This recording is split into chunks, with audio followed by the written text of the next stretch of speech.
하나님께서 오늘 우리에게 주실 말씀은 에베소서 1장 15절부터 23절까지 대독합니다. 이를 인하여 주 예수 안에서 너희 믿음과 모든 성도를 향한 사랑을 나도 듣고 너희를 인하여 감사하기를 마지 아니하고 내가 기도할 때에 너희를 말하노라. 우리 주 예수 그리스도의 하나님 영광의 아버지께서 지혜와 계시의 정신을 너희에게 주사 하나님을 알게 하시고 너희 마음 눈을 밝히사 그의 부르심의 소망이 무엇이며 성도 안에서 그 기업의 영광의 풍성이 무엇이며 그의 힘의 강력으로 역사하심을 따라 믿는 우리에게 베푸신 능력의 지극히 크심이 어떤 것을 너희로 알게 하시기를 구하노라. 그 능력이 그리스도 안에서 역사하사 죽은 자들 가운데서 다시 살리시고 하늘에서 자기의 오른편에 앉히사 모든 정사와 권세와 능력과 주관하는 자와 이 세상뿐 아니라 오는 세상에 일컫는 모든 이름 위에 뛰어나게 하시고 또 만물을 그 발 아래 복종하게 하시고 그를 만물 위에 교회의 머리로 주셨느니라. 교회는 그의 몸이니 만물 안에서 만물을 충만케 하시는 자의 충만이니라. 아멘. 아멘. 하나님의 아들 우리 주 예수 그리스도라는 이 제목 중에서 지난 시간에 이어서 예수에 관하여 말씀을 나눌 때 여러분 모두 예수 권세, 생명의 권세가 제한 없이 나타나기를 바랍니다. 예수라는 이름은 부유의 이름, 능력의 이름, 구원의 이름, 최고의 우리는 재산이 예수라는 이름입니다. 그래서 우리는 다른 것은 다 빼앗겨도 예수 이름만은 절대 빼앗기면 안 된다. 다른 건 다 잊어버려도 예수 이름만은 절대 잊어버리면 안 된다. 자, 사도 바울이 주님의 은혜, 예수님의 은혜가 얼마나 크기에 자기 자신의 평생 동안 다메섹 도상에서 예수님을 만난 다음부터 자기 자신을 이제 제사로 비유할 때 뭐로 비유했느냐? 자기 평생을 관제와 같이 부음이 되었다 이렇게 말했어요. 읽어보십시다. 디모데후서 전부 다 읽어보십시다. 4장 6절. 디모데후서 4장 6절. 시작. 관제와 같이 벌써 내가 부음이 되고 나의 떠날 기약이 가까웠도다. 이렇게 말했어요. 관제가 뭐냐? 관제. 이 사도 바울이 관제와 같이 부음이 되었다. 자기 자신을 관제로서 다 드렸다는 거예요. 왜? 주님의 사랑이 너무 크니까, 주님의 사랑이 너무 위대하니까, 주님의 사랑 앞에 압도당하니까 오직 예수를 드러내고 오직 예수로 살기 위해서 자기 자신을 다 잃어버려도 자기 육체를 갈기갈기 찢어도 주를 위해서 자기 자신을 관제로 부음이 되었대. 그러면 관제가 도대체 뭐냐라고 할 때, 자, 구약 성경을 보면 제사의 종류가 5가지라고 그랬어요. 자, 한번 수민아 제사의 종류를 한번 말해봐. 첫째, 번제. 그 다음에 두 번째, 소제. 자, 그 다음에 화목제부터 하자. 자, 화목제. 자, 그 다음에 속건제. 그 다음에 자, 속죄제. 제사의 종류를 보면 자, 속죄제, 화목, 번제, 소제, 화목제, 속건제, 속죄제가 있습니다. 이 화목제를 보면 또 화목제를 또 3가지로 나눠. 화목제를 드리는 자, 이거는 하나님과 관계 속에서 전체 하나님 앞에 제사를 드리는 방법, 제사의 방법이 아니라 제사의 종류고 자, 화목제에서 하나님 앞에 드려지는 화목제의 종류가 있습니다. 그 첫째가 감사제가 있고, 무슨 제? 감사제. 이 감사제라고 하는 것은 도무지 나는 도무지 이런 큰 은혜를 누릴 수 없는 그런 정말로 이런 이 아무런 가치가 없는 사람인데 하나님 앞에 그 은혜를 입은 거야. 그래서 하나님 앞에 감사를 표현할 때 화목제에 감사제를 드리는 거예요. 무슨 뭘 드려? 화목제에 감사제를 드려요. 두 번째 소원제를 드려. 뭘 드려요? 소원제를 드릴 때는 이 소원제라고 하는 것은 내가 하나님 앞에 소원 예물을 드렸을 거 아니에요, 그죠? 소원 예물을 드릴 때는 하나님께서 이렇게 해주세요. 내가 그러면 이렇게 하나님을 위해서 죽기까지 이렇게 하겠습니다. 라고 하나님 앞에 소원을 합니다. 이 소원을 했더니 이 소원이 이루어졌어. 하나님이 소원을 응답하셨어. 그때 하나님 앞에 드리는 게 뭐요? 소원제라 이 말이에요. 세 번째는 낙헌제라고 있어. 낙헌제. 자, 낙헌제는 뭐냐면 그냥 자유하게 드리는, 내가 하나님 앞에 드리고 싶을 때 자유하게 드리는데, 그래서 이 낙헌제 자유하게 드리는 이제 낙헌제가 있어요. 내가 하나님 앞에 드리고 싶을 때 낙헌제가 있어요. 자, 그런데 이제 이게 제사의 종류, 그러면 번제를 드리든 소제를 드리든 화목제를 드리든 속건제를 드리든 속죄제를 드리든 또 화목제를 드릴 때 감사제, 소원제, 낙헌제를 드리든 이 제사를 드릴 때 제사를 드리는 방법이 있다 이 말이에요. 제사를 드리는 방법이 뭐냐면 제사를 드리는 방법이 네 가지가 있어요. 네 가지. 그 네 가지가 뭐냐면 첫째 화제야. 화제라고 하는 것은 완전히 하나님 앞에 불로 태워서 드리는 거예요. 있어 없어 존재가 태워서 드리니까 존재가 하나도 없는 거야. 완전히 불로 태워 드리는 거야. 방법. 그 다음에 무슨 방법이 있느냐면 요제가 있어. 자, 요제라는 말은 뭐냐면, 자, 하나님 앞에 이제 가슴 부분을 이제 막 앞뒤로 흔들어 드리는 것이 요제입니다. 이 요제. 화제라고 하는 것은 보통 번제, 소제, 화목제, 속건제, 속죄제를 하나님 앞에 제사를 올려 드릴 때 화제라는 방법을 써요. 에? 화제라는 방법. 요제는 이제 가슴 부위를 하나님 앞에 화목제를 드릴 때 이제 요제라는 방법을 쓰는 거야. 에? 자, 또 뭐가 있느냐면 거제가 있어. 거제라는 말은 거제도에서 뛰어나온 게 아니라, 거제라고 하는 것은 뭐냐면, 자, 하나님 앞에 이 화목제에서 화제를 하나님 앞 이제 화목제는 화제나 요제나 거제로 하나님 앞에 드리는 거예요.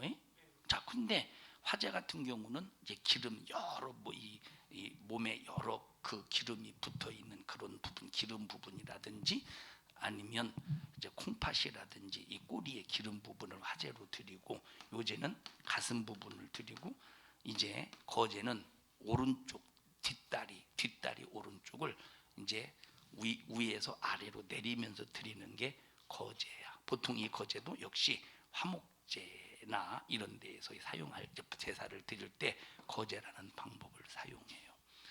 그 다음에 네 번째 제사의 방법이 뭐냐면 먹었어.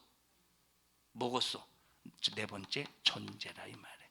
이 전제를 구약에서는 뭐라고 말하느냐면, 구약에서 사도 바울은 이 전제를 관제라고 말했어요.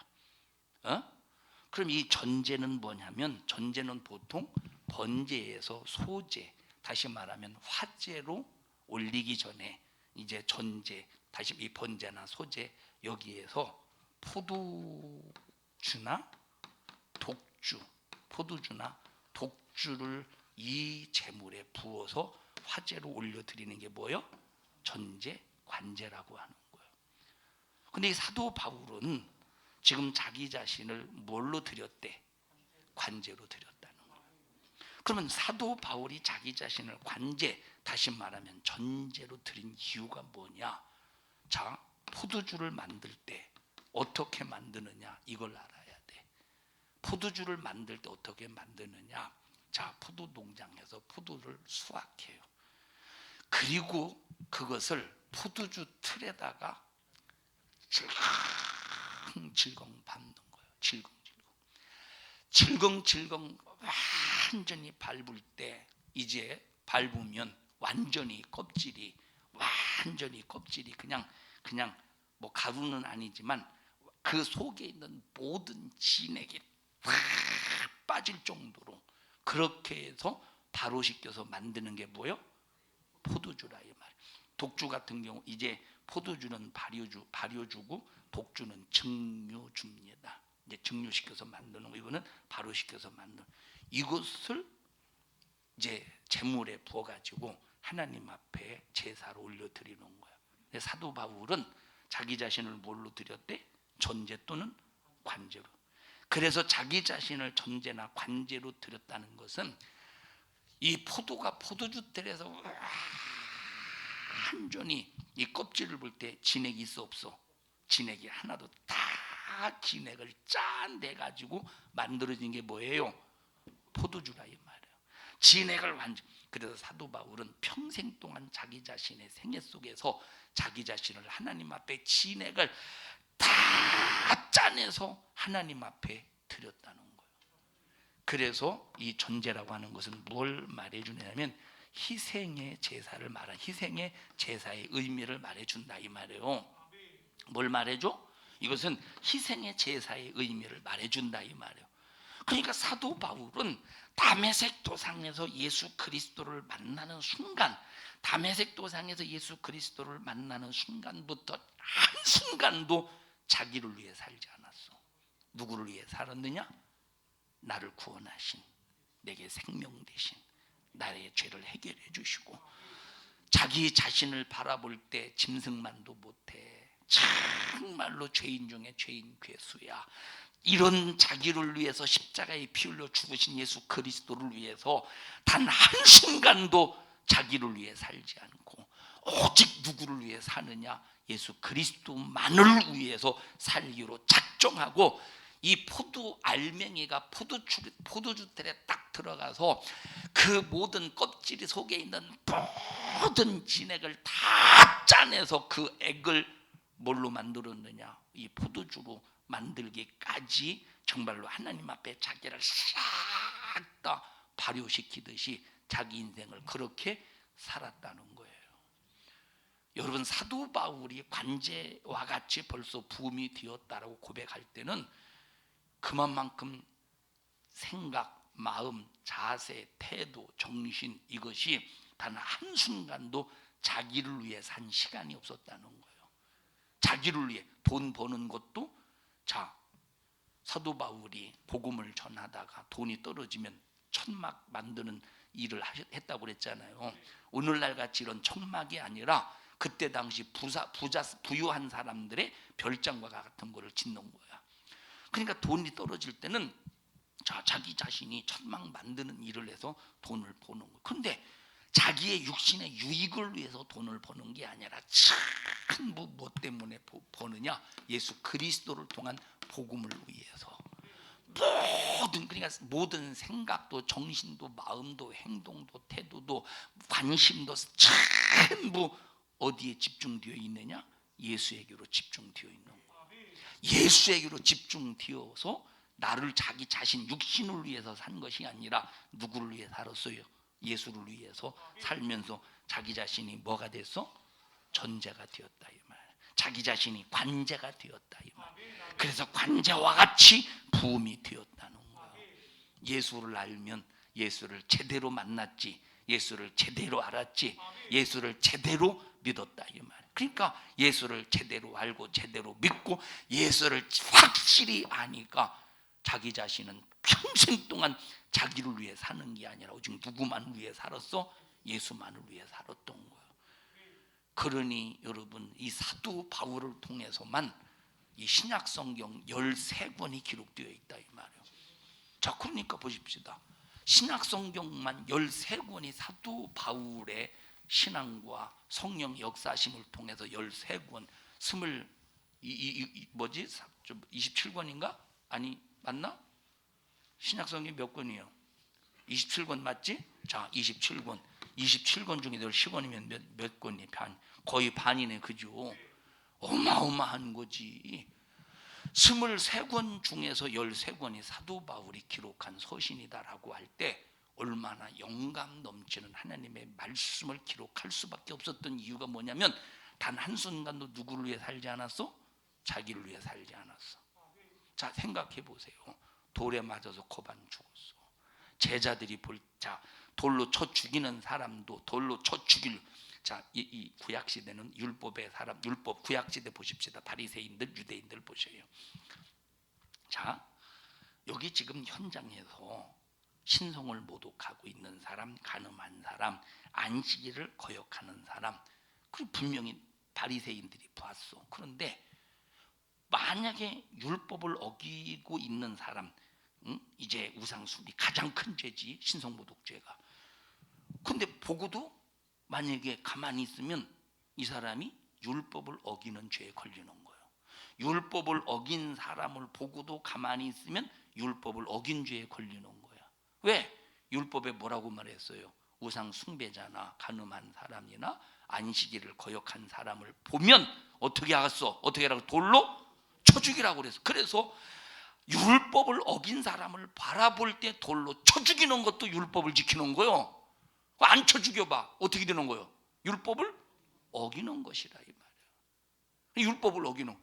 그러니까 얼마나 바리새인들이 바라볼 때 얼마나 바리새인이 되었다고 할 때 얼마나 철저하게 율법을 지켰겠습니까? 이 사람들이. 예?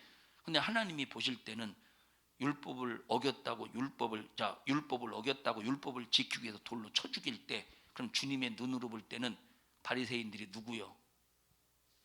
누구겠어? 살인자요. 누구겠어요? 살인자. 그래서 바리새인들을 바라볼 때 율법을 지킨다고 하면서 누가 되느냐? 살인자. 그래서 예수님께서 뭐라고 사도 바울이 뭐라고 말해요? 한 가지의 죄를 범하면 모든 죄를 범한 것이나 같다. 너희들은 바리새인들은 율법을 지킨답시고 안식일을 어긴 사람을 돌로 쳐 죽였지만 너희들은 무슨 죄 저질렀어? 살인죄를 저질렀으니 너희들도 모든 죄를 진 거나 똑같다 이 말이에요. 모든 죄를 진 거나. 그러니까 사도 바울은 이렇게 율법적으로 볼 때 전혀 흠이 없는 사람이었는데 예수님을 만나 놓고 보니까 자기 자신은 죄인 중에 죄인, 괴수라는 거예요. 자기보다 이렇게 큰 죄인이 없다 이 말에. 그래서 이 사실을 알고 이 사실을 깨닫고 자기 자신이 얼마나 초라하고 그 초라한데 나를 그 위대하신 예수님이 만나 주셔서 평생 동안 자기 자신이 예수를 위해 살기로 죽기로, 그래서 살아도 주를 위해서 죽어도 주를 위해서 먹든지 마시든지 그냥 주를 위해서 살기로 작정하고 자기 자신을 위해서는 조금도 살지 않고 오직 주를 위해서 사는 거예요. 그러니까 그때 당시 바리새인들이 바울을 바라볼 때 이 신성을 모독한 자를 신성을 모독한 자를 구세주라고 하나님의 아들이라고 증거하는 신성 모독자잖아요. 그러니까 돌로 쳐 죽이는 거예요. 그럼 바리새인들은 사도 바울을 돌로 쳐 죽이려고 할 때 왜 쳐 죽이지? 율법을 지키려고 쳐 죽이는 거예요. 율법을 지키려고. 그러니 율법을 지키기 위해서 얼마나 사정없이 내리쳤겠어요. 자, 그런 상황에 있을 때 우리 같으면, 그러니까 이 사람들이 돌로 쳐 죽이려고 했던 사람들이 이건 돌로 쳐 죽여야 되니까, 그러니까 이건 죽었다, 확실히 죽었다고 죽은 줄 알고 그냥 갔잖아. 제자들도 보니까 죽었다 이 말이야.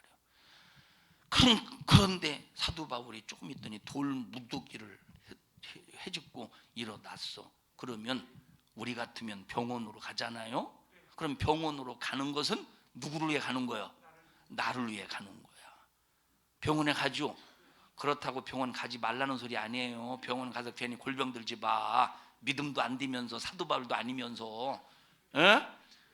자, 병원 가는 건 누구를 위해 가는 거야? 나를 위해 가는 거야. 그런데 사도 바울은 자기를 위해 병원을 가는 게 아니라 복음을 위해서 고반 죽을 정도로 돌에 맞았으니 얼마나 온 몸이 만신창이가 되었겠습니까? 6월 낭자 속에서. 그런데 자기를 위해서 병원을 가는 게 아니라 예수를 위하여 복음을 전하 가더라 이 말이에요.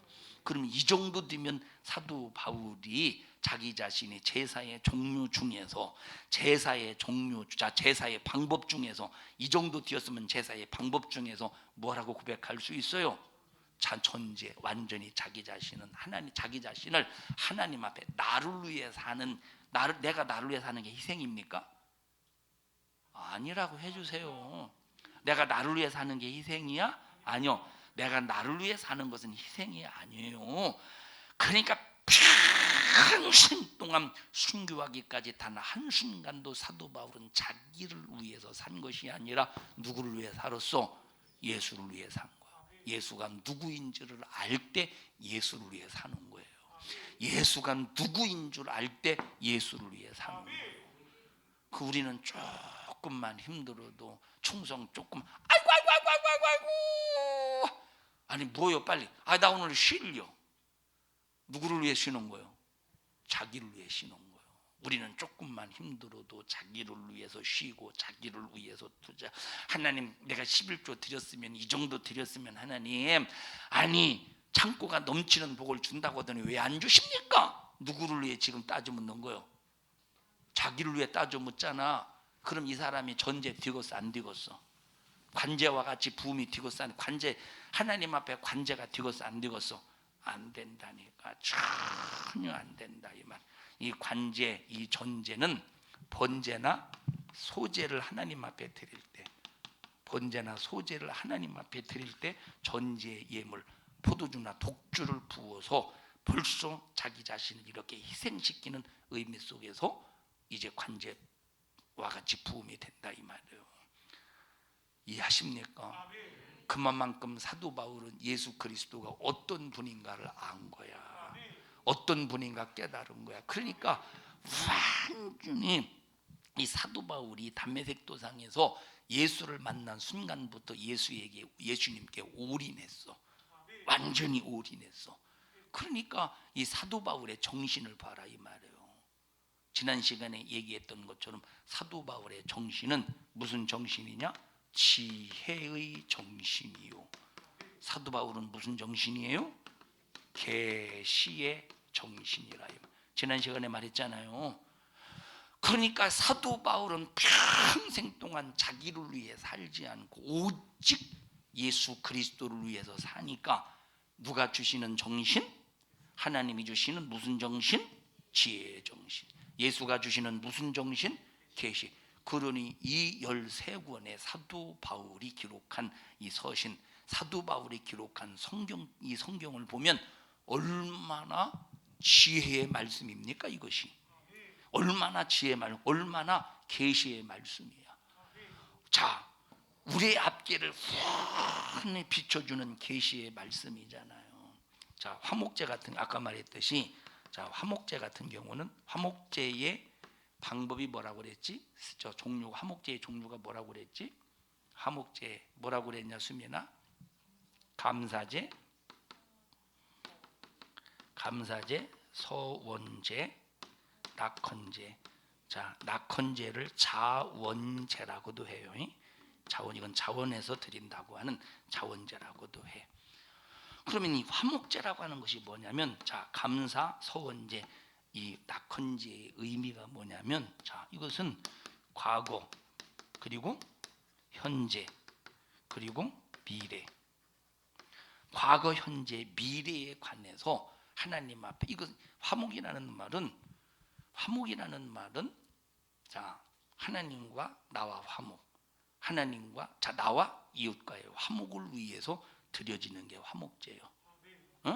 이 화목제, 그래서 이 화목제의 종류 감사제, 서원제, 이 낙헌제를 보면 과거에 나는 죽을 수밖에 없는 죄인이라 이 말이에요. 그런데 뜻하지 않게 생각지도 않았는데 내가 하나님의 은혜를 입고 죄 사함 받아서 아니 전능하신 하나님, 무수부지하신 하나님, 크신 하나님, 창조하신 하나님과 화목을 이루었다. 이야, 하나님 앞에 감사하지. 과거에는 죽을 수밖에 없는 나였는데 과거의 문제를 해결해 주셔서 현재 하나님 앞에 정말로 은혜를 입었다 이 말이에요. 미래까지 나를 책임져 주시는, 이게 바로 화목제 속에 들어있는 과거, 현재, 미래의 역사적인 축복의 역사의 고백이라 이 말이에요. 그러니까 봐봐, 이 사도 바울이 예수를 알 때 우리처럼 어영부영 알았어? 확실히 알았기 때문에 자기 자신을 관제와 같이 부음이 될 정도로 완전히 자기를 희생하는 거예요. 관제와 같이. 우리가 성경을 읽을 때 사도 바울은 관제와 같이 부음이 되었구나, 그렇구나, 뭔지 모르고 그냥 고개 끄덕거려요. 그런데 정말로 이 구약에서 행해지는 제사를 알면, 이야, 어떻게 이렇게 자기 자신을 관제와 같이 부음이 되었을까. 이제 재물에다가 이걸 붓는 거니까 나는 이렇게 주를 위해서 희생하며 살겠습니다라고 하는 고백이라 이 말이에요. 이거는 내가 하나님의 은혜 속에서 살고 있으니 나를 위해 살지 않고 주를 위해 살겠습니다. 나도 사실 안 돼. 이게 관제와 같은 부음이 나도 안 된다니까. 이게 지금 나도 안 된다니까 이것이. 예? 자, 이 사도 바울을 바라볼 때 우리가 보통 그냥 우리가 사도 바울 참 대단한 인물이요, 우리가 그냥 막연하게 그 생각을 갖는 게 아니라 이 하나님의 말씀을 볼 때 참, 자 보세요. 풍랑을 만났어. 우리 같으면 막 벌벌 떨면서 아이고 다시는 못하겠네, 아이고 다시는 못하겠네. 배탈 용기 나겠어? 배탈 용기가 나겠느냐 이 말이에요. 배탈 용기가 나겠느냐 이 말이에요. 배탈 용기가 배탈 용기가 나겠느냐니까. 로마로 3차 전도 여행이 끝나고 로마를 향해 갈 때 얼마나 큰 풍랑을 만납니까? 그 풍랑 속에서 이건 완전히 이 바다에서 며칠을 사경을 헤맸지. 며칠이라 나와 있어요. 어마어마했던간 그런 숱한 고생, 죽을 고생, 엄청난 고생을 하고 자 섬에 도달했어. 그러면 우리 같으면 아이고 겁먹고 다시 그냥 집으로 가서 이불 덮고 자지 않겠어? 나 도저히 못 하겠다고 하지 않겠어? 그런데 사도 바울은 오직 뭐만 있었느냐? 복음을 위한 직진만 있었어. 우리 같으면 후퇴할 텐데, 우리 같으면 후퇴하지 않겠어? 근데 사도 바울은 뭐만 있었어요? 복음의 직진만 있었어. 만약에 사도 바울처럼 우리가 큰 광풍을 만났다고 해보십시다. 큰 광풍을 만나서 막 집에 도착했어. 그러면 벌벌 떨면서 이불 좀 가지고 와. 뭐 좀 먹으러 가. 아니 나 뭐 싫어. 자, 얼마나 참 요즘 무슨 장애라고 그러지? 공황장애. 광황장애가 아니라 공황장애. 얼마나 공황장애 속에서 참 이러지도 못하고 저러지도 못하고 조금만 어떤 위기가 딱 어떤 폐쇄적인 공간이나 위기 딱 닥치면 막 벌써 공황장애 속에서 막 바닥에 막 엎드리고 막 난리 나겠어요. 근데 사도 바울은 그게 아니라 직진이야. 직진. 나 로마까지 가기로 했으니까 빨리 로마로 가야 돼. 로마까지 가기로 했으니 로마까지 가는. 거기서 벌써 보십시다. 결박을 당하고 거기서 옥에 갇힐 걸 뻔히 알면서 가는 거야. 자기를 위해서 살았어요? 자기를 위해 사는 게 아니에요. 자, 하나님 앞에 충성한다고 해보세요. 야, 충성하면 참 면류관을 얻겠지. 면류관이 목적이 아니라 관제와 같은 삶이 목적이 되어야 돼. 자, 면류관은 누구를 위한 거예요? 자, 나를 위한 거지. 면류관 그냥 면류관이 목적이 아니라 그냥 내가 관제와 같이 부음이 되면 면류관은 하나님이 알아서 주시는 거야. 알아서 주시는 거잖아요. 그러니까 충성에도 충성의 목적이 주님의 은혜 감사해서 그 감사를 표현해서 하는 충성이냐, 아니면 그냥 보상을 목적으로 하는 충성이냐. 보상을 목적으로 하는 충성이 된다면 이 사람은 충성에도 관제와 같은 부음이 아니라 이 말이에요.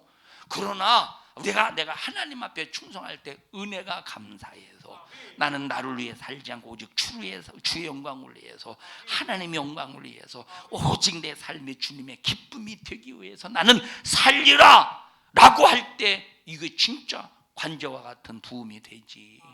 이렇게 관제와 같이 부음이 될 때 하나님이 의의 면류관을 예비해 주시는 거야. 의의 면류관이 목적이 아니라 그 은혜 감사해서 자기 자신을 관제와 같이 부음이 되는 삶 자체를 목적으로 삼았다 이 말이에요. 그러면 하나님 덤으로 뭘 주셔? 의의 면류관을 주신다 이 말. 읽어보십시다. 또 다시 디모데후서 4장 시작. 6절부터 시작. 관제와 같이 벌써 내가 부음이 되고 나의 떠날 기약이 가까웠도다. 내가 선한 싸움을 싸우고 나의 달려갈 길을 마치고 믿음을 지켰으니 이제 후로는 나를 위하여 의의 면류관이 예비되었으므로 주 곧 의로우신 재판장이 그날에 내게 주실 것이니 내게만 아니라 주의 나타나심을 사모하는 모든 자에게니라. 예. 물론 우리가 의의 면류관을 소망 속에서 갖긴 가져야 돼. 이해하셔요? 이런 소망이 있어야지. 우리 인간은 소망이 없으면 어떻게 살고서, 소망이 있으니까 충성하고 신앙생활하지. 예? 소망 속에서, 의의 면류관이라는 소망 속에서 신앙생활을 하지만, 그러나 우리가 궁극적으로 주님의 은혜가 도대체 그 분량의 크기, 주님의 은혜가 얼마나 위대하냐, 주님의 그 사랑이 얼마나 위대하냐, 나는 그 위대한 주님의 사랑을 만났다. 그러므로 난 이 사랑 앞에 나는 하나님 앞에 관제와 같이 부음이 될 것이다 라고 하는 진실한 믿음의 고백 속에서 신앙생활할 수 있는, 자기를 희생할 수 있는 믿음의 성도들이 되자 이 말이에요. 나 주님의 기쁨 되기 원하네. 주님의 한 가지, 내가 원하는 것, 주님의 기쁨이 되는 것이냐, 예수가 누구인 줄을 알기 때문에 이런 고백의 찬양을 할 수 있다. 그런데 우리는 너무 신앙생활하면서 초점이 나를 위해 사는 게 너무 초점이 되어 있잖아요. 솔직히 나도 그렇고 여러분도 그렇고 솔직히 그렇잖아. 나를 위해 사는 것이 초점이 되어 있잖아요. 기도 왜 하느냐? 나를 위해서 기도하잖아. 물론 나를 위해서 기도해야지. 그런데 삶의 모습 속에서 정말 여러분, 이 삶의 모습 속에서 주님의 크신 은혜 입었으니 내가 주를 위해 살리라고 하는 이 고백 속에서 주를 위해서 관제와 같이 부음이 되어야 되는데, 솔직히 근데 우리는 나를 위해서 살잖아요. 솔직히 그죠? 나를 위해서 헌금하고 나를 위해서 충성하고 나를 위해서 그런데 우리는 죽어도 주의 영광을 위해서 살기로 작정할 만큼, 살아도 주를 위해서, 죽어도 주를 위해서, 먹든지 마시든지 오직 하나님의 영광을 위해서 살리라라고 고백했던 이 사도 바울과 같이 정말로 하나님의 우리 주님을 위해서 살기로 작정하고, 우리 사도 바울과 같이 관제. 사도 바울을 사실 어떻게 따라가겠습니까? 사도 바울은 자기 자신의 관제와 같이 부음이 되려고 결혼도 안 했는데, 우리는 결혼했잖아요. 그 얼마나 제약이 많겠어. 그러니까 보세요, 우리는 참 사도 바울을 따라갈 수는 없지만 그래도 한번 관제와 같이 한번 되기로 작정해 보자니까. 살아도 주를 위해 주로 찬양했지. 그러니까 이 사도 바울이 참 막 지금 현재 우리의 생각으로는 따라갈 수 없는 이 지혜의 정신, 우리 생각으로 따라갈 수 없는 이 계시의 정신을 가지고 우리가 신앙생활을 할 수 있을 이 교과서, 성경, 이 지침서를 기록할 수 있지 않았느냐 이 말이에요. 자, 두 번째, 교회 생활을 통해서 주시는 축복이 뭐라고 그랬어요? 자, 지혜와 계시의 정신을 너희에게 주시고 마음에, 맞아? 자, 에베소서 1장 보십시다. 18절 보셔요. 17절부터 보십시다. 17절. 17절 시작. 우리 주 우리 주 예수 그리스도의 하나님 영광의 아버지께서 지혜와 계시의 정신을 너희에게 주사 하나님을 알게 하시고 너희 마음 눈을 밝히사 그의 부르심의 소망이 무엇이며 성도 안에서 그 기업의 영광의 풍성이 무엇이며. 자, 여기 지혜와 계시의 정신을 통하여 누구를 알게 하신대? 하나님을 알게 하신대. 여러분, 이 사도 바울이 일반 서신 또 옥중 서신, 목회 서신 이 세 종류를 쓰면서 이 성경을 기록할 수 있었던 것은 누굴 알았기 때문에? 하나님을 알았기 때문에. 요즘에 이렇게 목사님들이 이렇게 설교집을 내요. 설교집을.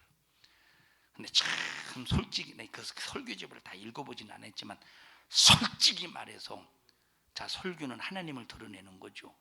죄인된 우리 인간을 드러내는 거죠. 그리고 죄인된 우리 인간들이 하나님의 은혜를 경험했다, 소유했다, 체험했다, 하나님의 은혜에 감사했다. 이것이 설교야. 예? 그럼 우리가 어떻게 살 것이냐? 성령에 이끌려 주를 위해 살아야 된다. 이게 설교예요.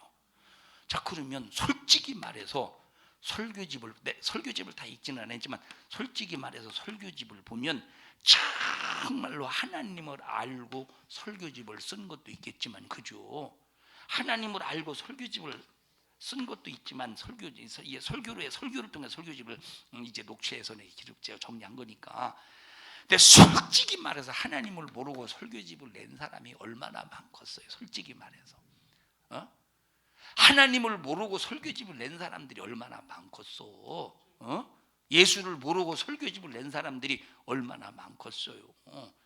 근데 사도 바울이 2000년 역사 앞으로도 또 계속 신앙생활하는 사람들을 위해서 이 성경 13권의 말씀을 기록했다고 하는 것은 하나님을 알기 때문에 이 말씀을 기록할 수 있었고, 그 말씀을 읽는 사람마다 영적인 깊이를 깨닫고 분별할 수 있는 능력이 생기고 하나님 앞에 충성할 수 있는 마음이 생기고, 얼마나 하나님을 알기 때문에 가능한 거예요.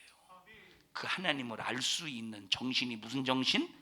첫째 지혜의 정신이요, 두 번째 계시의 정신이요. 하나님을 알 수 있는 정신은 지혜의 정신이요, 계시의 정신이라 이 말이에요. 두 번째, 자, 이것이 이제 교회 생활을 통해서 이루어지는 건데, 자, 18절 시작. 너희 마음 눈을 밝히사 그의 부르심의 소망이 무엇이며. 마음의 눈을 밝히신대. 마음의 눈을 밝히신대.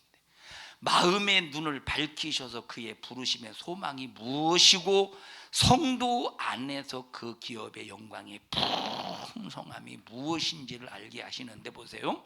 두 번째 뭐요? 마음의 눈을 마음의 눈을 밝힌다는 거예요. 여러분, 세상에서 내 육신의 눈으로 보고 아는 것은 모르는 것이나 똑같아요. 예를 들어 수민아 나와봐. 내가 예를 들어서 수민이 이야기해서 웃으면서 하하하 수민아 축복해 하고 웃으면서, 만약에 웃으면서 수민아 축복해 하하하 해도 내 마음으로 축복했지만 너는 나보다 덜 축복받아야 되고 넌 차라리 가다가 미끄러지는 거 아니고 걱정하지 마.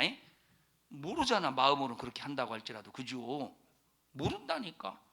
겉으로는 웃으면서 말하지만 속으로는 비웃고 속으로는 야지하고 속으로는 막 비판하고 욕하고 얼마든지 그럴 수 있다니까. 그래서 육신의 눈으로 보는 것은 솔직히 말해서 부정확해. 정확하지가 않아. 부정확하다니까. 육신의 눈으로 보는 것은. 그래서 사람들이 내가 볼 때는 그러죠.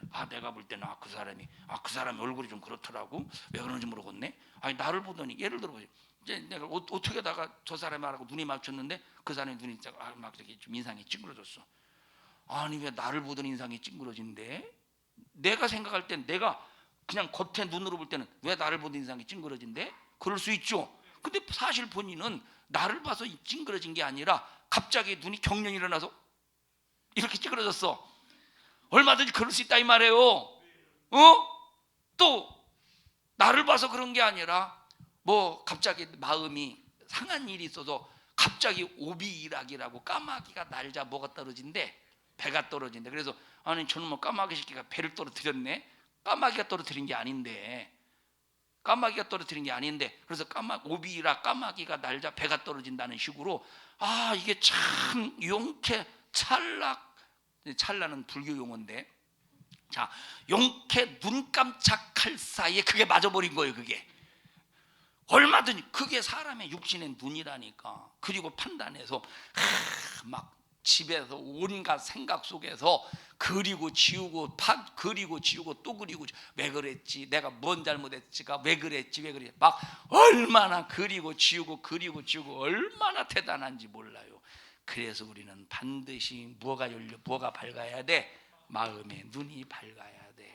이걸 영안이라고 그런다 이 말. 마음의 눈이 밝아야 된다니까.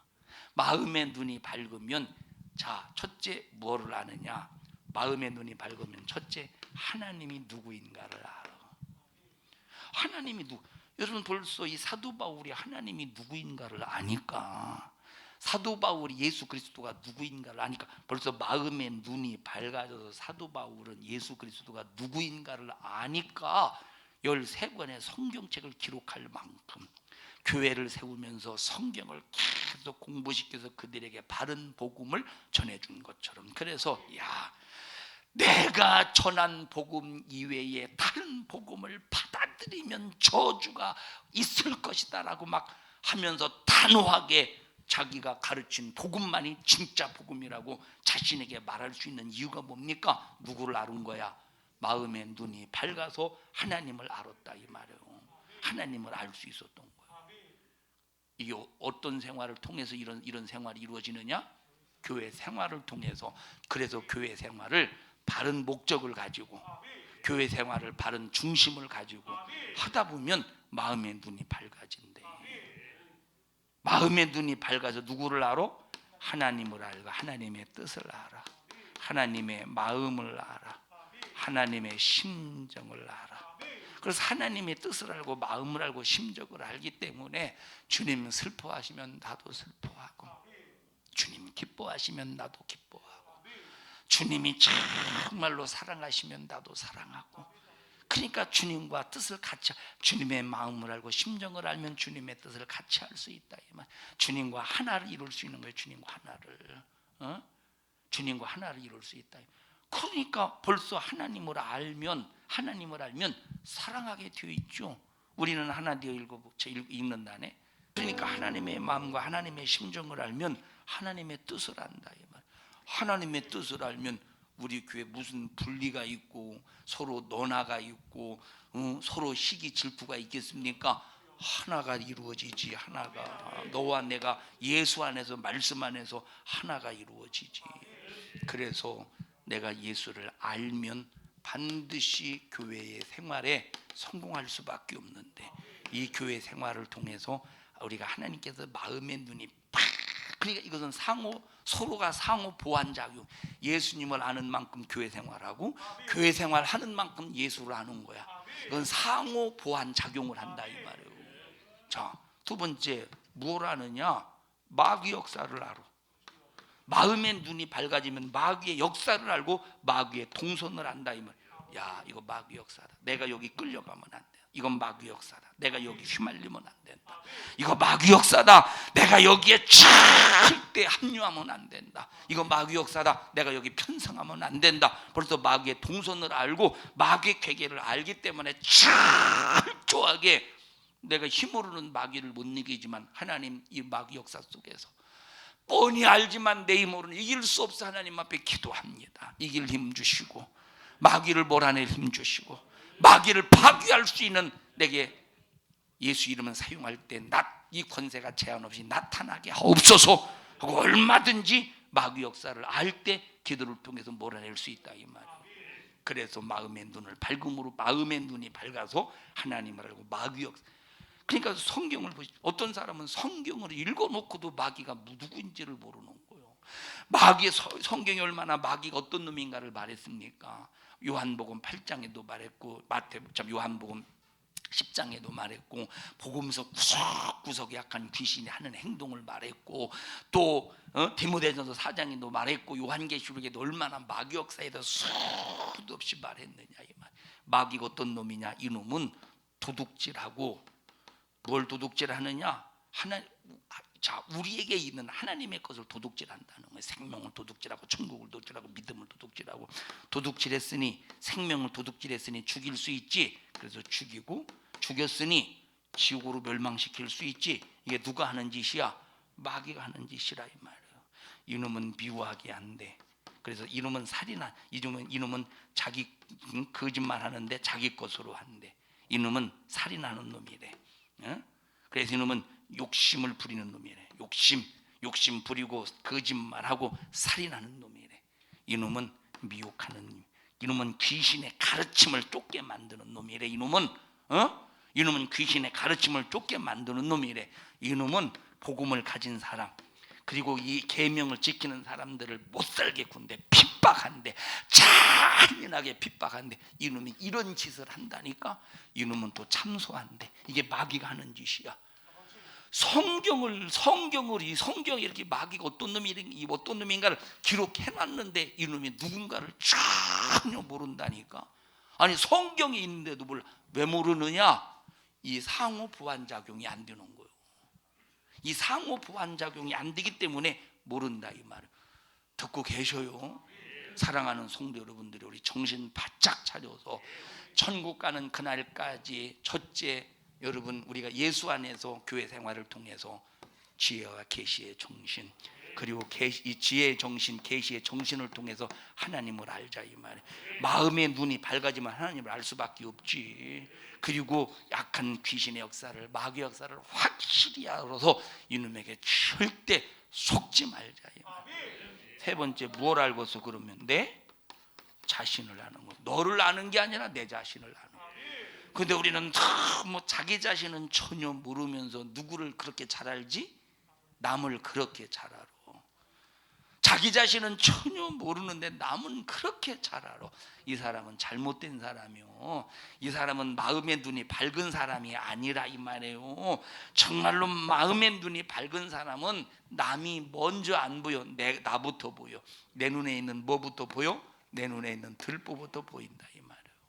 그런데 마음의 눈이 밝지 않은 사람은 내 눈에 있는 들보는 전혀 안 보이고 뭐만 보여? 남의 눈에 있는 티만 보여. 야, 대단하지. 어떻게 남의 눈에 있는, 자, 내가 지금 이 들보가 뭔지 알죠? 들보가 대들보, 이런 들보, 이런 거 기둥, 아니 이건 들보보다 작잖니. 훨씬. 이렇게 하고 이 들보도 아닌 이 마스크만 이렇게 눈이 가려워도 마스크만 껴도 남이 전혀 안 보이는데 어떻게 티가 보일까? 신기합니다 그게. 그럼 누가 보여주는 거겠어? 마귀가 보여주는 거지. 이거 보여 안 보여? 안 보이는 상태에서 남의 티가 보이네? 누가 보여주는 거예요? 마귀가 보이는 거, 마귀가 보여주는 거지. 에? 그래서 우리는 정말로 남을 보기 전에 누굴 봐야 된다? 나를 봐야. 그래서 내 눈에 있는 들보를 보는 사람이 들보를 빼내고 남의 눈에 있는 티를 빼낼 수 있는 거예요. 그런데 내 눈에 들보가 끼어 있는 상태에서 남의 눈에 있는 티를 빼려고 하면 상처만 주는 거예요. 수민아, 이리 와봐. 잘 됐어. 오늘 네 눈 잘 됐어. 오늘 네 눈 좀 각오해라. 수민아, 네 눈에 티가 있잖아. 야, 티 좀 이리 와. 티 좀 빼줄게. 어디요? 하다가 그냥 막 휘둘러다가 눈구녕이 아니라 눈알이라고 하자. 눈알 팍 찍어봐. 상처나지 않겠어. 그래서 들어가. 자, 그래서 보세요. 이 세상에서 자기 눈에 있는 들보는 그냥 보지 못하고 내버려 두고 남의 눈에 있는 티를 빼려고 하면 뭐밖에 안 돼요? 상처밖에 안 돼요. 그래서 되지 못하면서 남 가르치려는 게 무서운 거예요. 되지 못했으면서 남 가르치는 게 무서운. 자기 눈에 들보가 있으면서 티를 빼려는 게 무서운 겁니다. 내 눈에 있는 들보를 빼낸 상태에서 상대방의 티가 보일 때, 이거는 판단하고 비판하고 정지하는 게 아니라 하나님, 아무개 눈에 티가 있네요. 내가 정말 들보가 있을 때 너무 거북하고, 들보가 있을 때 정말로 내가 불편하고, 들보가 있어서 참 괴로웠는데 하나님이 내 들보를 빼주셨습니다. 하나님께서 능히 아무개의 티를 빼내주셔서 그가 자유하게 하옵소서. 아무개가 티가 작기 때문에 그것이 티인 줄을 모를 텐데 하나님 정말로 티를, 그래서 기도를 통해서 티를 빼내는 거예요. 그런데 벌써 자기 눈에 들보가 있는 상태 속에서 상대방의 티를 빼는 것은 기도하는 것 같지만, 기도해서 빼내는 것 같지만 벌써 자기의 자기 실력, 자기의 자기 노력으로 빼려고 그래. 그런데 들보를 자기 눈에 먼저 빼고 이웃의 형제의 티를 빼는 사람은 사랑으로, 하나님의 사랑으로 하나님의 손이 가기 위해서 빼게 한다 이 말이야. 얼마나 차이가 있어. 그래서 우리는 마음의 눈이 밝아서 세 번째 누굴 볼 수 있어야 돼? 내 자신을 볼 수 있어야 돼. 그러면 남 비판하고 있어요? 남 정지하고 있어? 남 헤아리고 있어? 설교 듣고 계세요. 우리 산성중앙교회 모든 성도들이요, 첫째 마음의 눈이 밝아서 첫째 누구를 보자? 하나님을 보자 이 말이에요. 두 번째 뭘 보자? 마귀의 괴계, 마귀 역사를 보자 이 말. 세 번째 뭘 보자? 내 자신을 보자 이 말. 내 자신을 절대 보지 않으면 어떻게 여러분 하나님의 은혜를 입을 수 있겠으며, 내 자신을 보지 못하면 끝없이 육신의 소욕을 이용해서 공격하는, 내 영혼을 공격해서 내 영혼을 멸망으로 빠뜨리려고 하는 이 마귀의 괴계를 어떻게 보겠습니까? 정신 어떻게 이기겠습니까? 그래서 정신 바짝 차려서 우리 성도들이 마음의 눈을 확실히 밝힐 수 있도록 교회 생활 성공합시다. 교회 생활, 예수를 알면 교회 생활 성공할 수밖에 없고, 교회 생활 잘하면 예수를 또 그만큼 알 수 있는, 그래서 서로 보완 작용을 해나간다 이 말이에요. 처음에는 예수에 대해서 조금 알 거 아니에요. 처음에는 예수님을 조금 알 거 아니에요. 예수님을 아는 만큼 교회 생활하는 거예요. 그냥 교회 생활 하다 보니까 예수님을 더 알아. 교회 생활을 또 더 열심히 하다 보니까 또 교회 생활을 또 더 열심히 하게 돼. 교회 생활 열심히 하다 보니까 예수님을 더 알게 돼. 예수님을 더 알게 하다 보니까 그전보다 더 교회 생활에 애착을 가져. 이것은 전부, 이것은 보십시다. 이것이 결국은 자기 자신을 뭐로 만들어가느냐? 재물 중에서 관제와 같이 부음이 되어가는, 이런 삶을 통해서 관제와 같이 부음이 되어가는 거예요. 이것은 절대 손해가 아니라, 허비가 아니라, 소비가 아니라, 낭비가 아니라, 이것은 우리에게 유익이야. 하나님의 은혜, 하나님의 신령한 부유 속에 살 수 있는 큰 능력이라 이 말이에요. 우리 모든 이런 믿음의 성도들이 되셔서 예수 안에서 큰 승리를 이루어 가기를 주님의 이름으로 간절히 축원합니다. 우리 자기 손 꼭 잡아가면서 옆 사람의 얼굴을 쳐다봐가면서 우리도 정말로 사도 바울과 같이 다 그렇게 살 수는 없지만, 그래도 우리가 정말로 주님을 알고 교회 생활을 통해서 내 자신을 관제와 같이 부음이 되게 합시다. 옆 사람 얼굴 쳐다봐가면서 시작. 내가 사도 바울처럼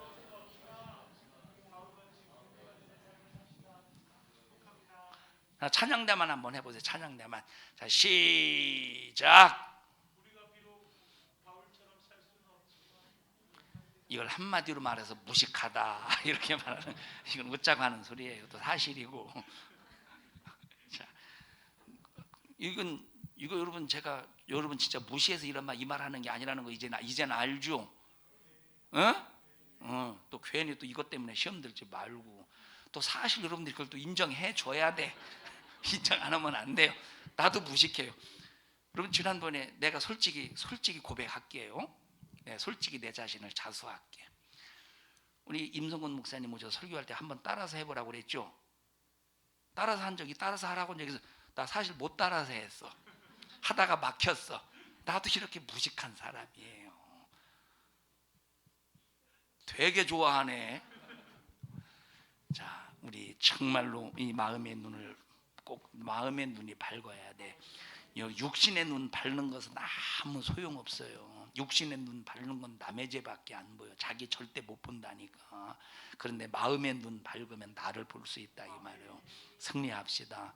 이깁시다. 끝까지 승리의 영광, 승리의 면류관을 바라보며 승리하시기를 주님의 이름으로 간절히 축원합니다.